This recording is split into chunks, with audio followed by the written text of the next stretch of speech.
are about ready to commence with some Strategy and Tactics magazine, Operation Unthinkable, Churchill's plan for World War III, based on the fact that Stalin was taking over Poland, and I guess just being aggressive.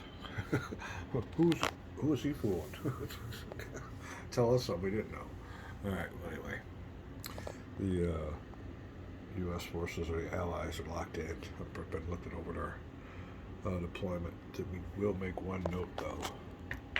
Over here in the rules, it states that the British have to be north of the line. I had some British on the line.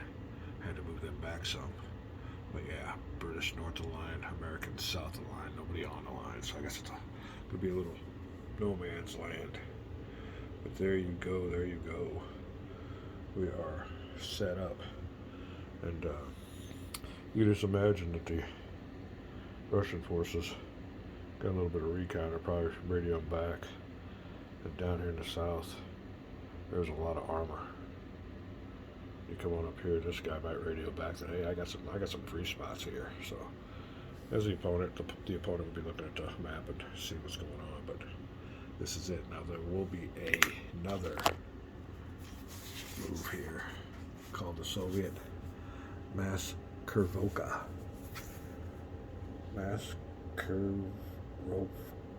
Maskurvka. And that tells you that the Soviet player may shift deployment. The frontline die roll was 1 to 3. I was 4 through 6, and that's what it was, because we have a Mulde River or whatever deployment, not an Elbe River deployment. So that would have been it. At the frontline roll was 3. I think it was 4 through 6, which it was. The Soviet player rolls 3 dice and totals the results. The Soviet player may then redeploy a number of units equal to the resulting total anywhere on their side of the front line. So, after looking at the Allied deployment, the Soviet player, just before the invasion, gets to redeploy a certain number of units. So we're going to roll some three six-sided dice. I'm trying to think if there's anything else. I beefed up these units. I had a bunch of these up here. I got my front line all beefed up. I beefed that up a little bit more. You can see where they're looking mostly as a hold as opposed to offensive operations. Another thing is this unit right here. Wait till you see what I got in store for them. What I was going to do is just drop them back and go off the board to get my 3 points, but it's got to be a supply line and all other stuff. So if you could break a line through here and get that over, but we're getting ready to fire this game on up. The Allies are very, I don't know, very pissed is the word. I guess it would be, but they're insulted enough from it. It tells you in the designer notes, and historically, if you know about history, that the British came into the war over Poland. So the fact that Stalin was going to snatch on the country that they went to started the war with was enough for them to start World War III. Not in real life, but in here we're getting ready to get started. Be right back. All right, important designer's notes before we get going. We'll read these together. Both sides reached the Elbe River start line in late April. From there, U.S. pulled back in stages to what then became the boundary between East and West Germany. The first pullback was to the further west line along the Mulde River, which the Allies accomplished by VE Day. Since we cannot know exactly when the Anglo-Allies would have committed themselves to this new war, thereby aborting all further pullbacks, we must determine at time randomly if they did so early after initial April meeting with Soviet forces at Torgau.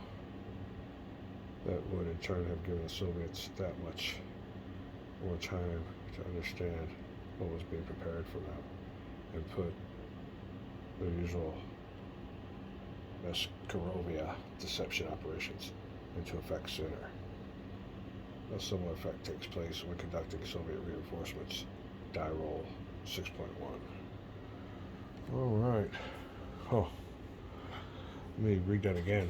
We'll be right back. All right. What this is saying is, originally, U.S. forces were here, but for some reason, political reasons, they started pulling back, and when they pulled back, they stopped here, and we're thinking theoretically they would have stopped here, and with this new scenario, would have started building up, so the Soviets would have seen what was going on. This Soviet Maskurovka. Who knows? Who knows? But anyway, that's their deception. So it also says that they will take effect on die rules 6.1, but we are going to use the optional Soviet preparedness, which is more realistic. And when you use that, do not use procedures of 6.1. Alright, so we will roll our 3 dice. And we get to redeploy 3, 4, 5, 6, 7 units. Be back. Alright, we are back. And this is the story as I can interpret it so far. The U.S. and Soviet forces must have met here at Torgau. I guess one of those famous handshakes. Photos and stuff happened here. Then before the incident in Poland happened, with Stalin arrested the ministers, we pulled back here for political purposes. And this is the establishment of West and East Germany. Alright, so then what happens is the Soviets, when you can see here, if you look back on the map, they all had units up here in the woods. Well, that was a deception. Okay, they moved these heavier units down here, so the Allies thought that this was a weaker front than it actually was. So these were dummy units, and they're being deployed. So I got some nice heavier armor units down here in front, instead of up here in the woods. So a maximum of 7 units that were redeployed. We were getting ready to start. I'm going to look around, see if I have any other thoughts. We'll be back.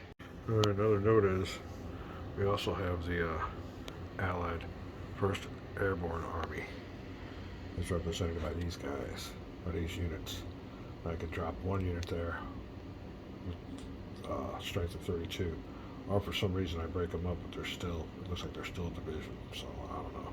I just can combine them into one, so you want to airdrop them. You can drop them either as 216s or 132, and they get to go behind the lines.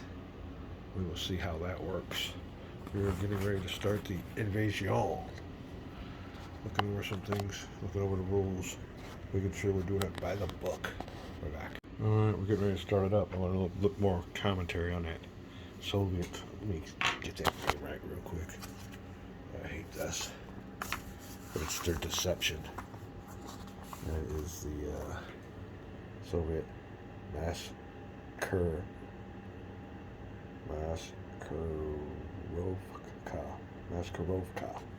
Alright, it was pretty ingenious that designers let you set everything up and then let you roll a dice to reorganize the units, given the Allied player definitely the thought that they were going to be somewhere else, and it turns out that they were dummy units. So, like I said, I moved some more armor down here, which deceived the Allies into thinking that this spot here was a little bit more weaker than it actually was. Very ingenious. Hats off to the game designers. Alright, we're getting ready to fire this up. Now this is one of those games, and I played one earlier. I think it was Shanghai, where you got to declare if you're going to fire or move and fire in your first phase. So we were familiar with these mechanics as you start playing these games from these companies. How they all kind of do the same thing. They fire their own little, they got their own little formulas. So we are going to, let's see here. All right, another thing is we won't be rolling dice for reinforcements. Optional Soviet preparedness. Historically, the Soviets have been made aware of the existence. They know what's going on.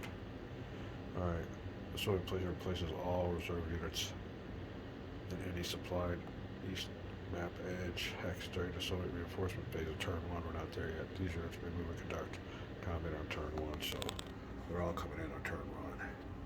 They know what's going on. So, the shit must hit the fan over in Poland. And unlike history, the, let's just say the Allies were going to be more patentistic. Must have patented, maybe he didn't pass away in a car wreck. And somebody listened to him instead, which, like I said, that's not the way history went. That would have been the smart thing to do. So we'll see. But anyway, another thing is, when some of these attacks, additional American attacks, we ain't attacking. We ain't attacking. We ain't attacking. We're attacking. And we're attacking.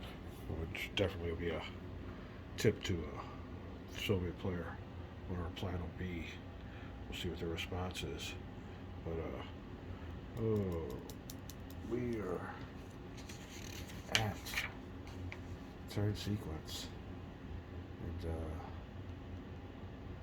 Allied airborne entry phase. Ho ho! This is gonna be fun. Alright, we'll be back.